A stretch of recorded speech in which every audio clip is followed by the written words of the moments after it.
Kabiyesi, good morning, sir. Morning. Good to have you on the show. Let's start with the Osun elections coming up this weekend. We know that almost everybody within the APC have gone to Osun right now to support their candidate. What are you doing to ensure the safety of the people in that community, especially because there's so many police officers and we don't want to hear issues of police brutality? So what are you doing to ensure the people stay calm and they are law-abiding during this period? Well, as a traditional ruler, we are the closest to our people. The hype and show of force that is happening right now basically is temporary. Okay. It will just come and go, but we are very close to our people. So that responsibility lies on us. So basically, we need to work with them. And it's very important for us to let people not feel intimidated, because as I'm talking to you now, we're still going to have another traditional rulers council meeting in another hour. Okay. So that we'll continue to sensitize our people that please come out and vote for whoever that you want as your choice, irrespective of any political party, because traditional rulers should be a very solid neutralizer. We shouldn't be biased towards a political party. We are fathers to all, and what is critical for us the most is peace within our community. Osun State has over 4 million as in terms of population at the last count, I think 2016. As of 2020, about 1.9 registered voters. But the last election, we saw just over 600,000 voters. So one of the things that, one of the complaints many people have, Nigerians have, is people don't go out to vote because they feel their vote will not count.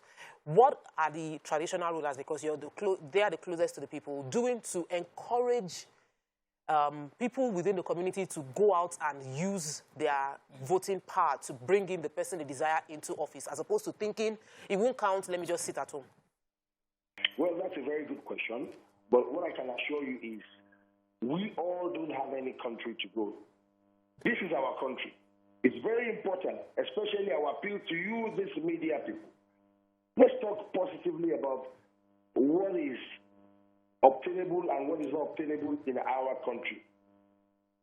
And all of us cannot run out of this country. Look at this election now. Let us give INEC credit.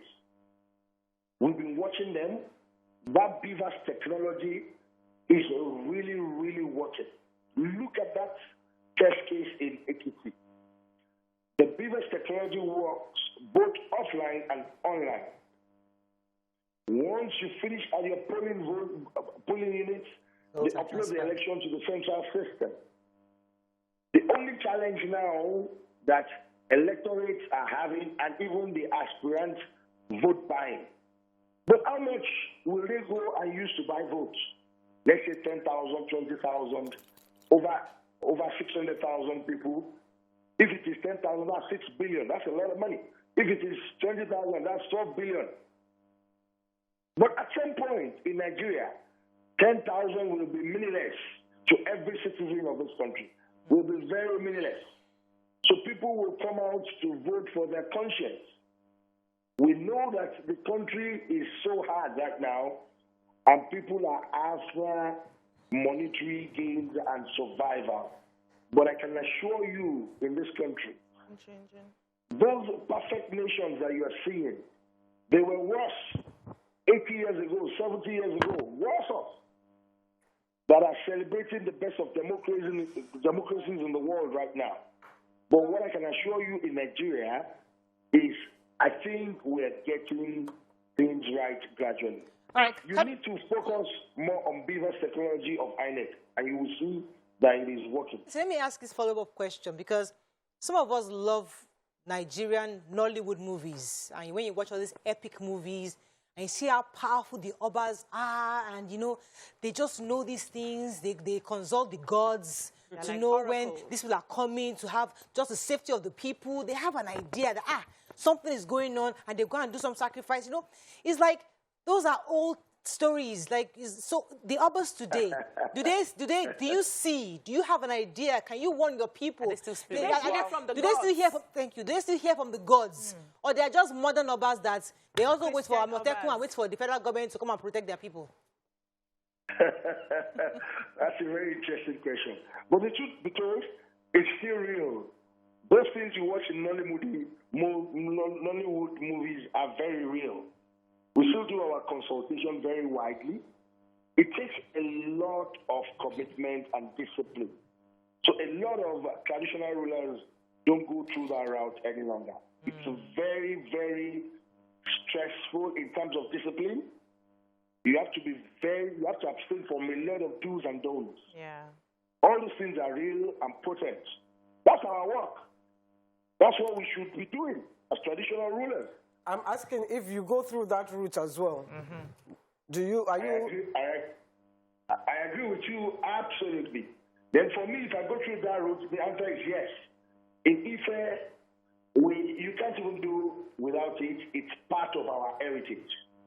In a year, it is only one day that we don't remember our ancestors.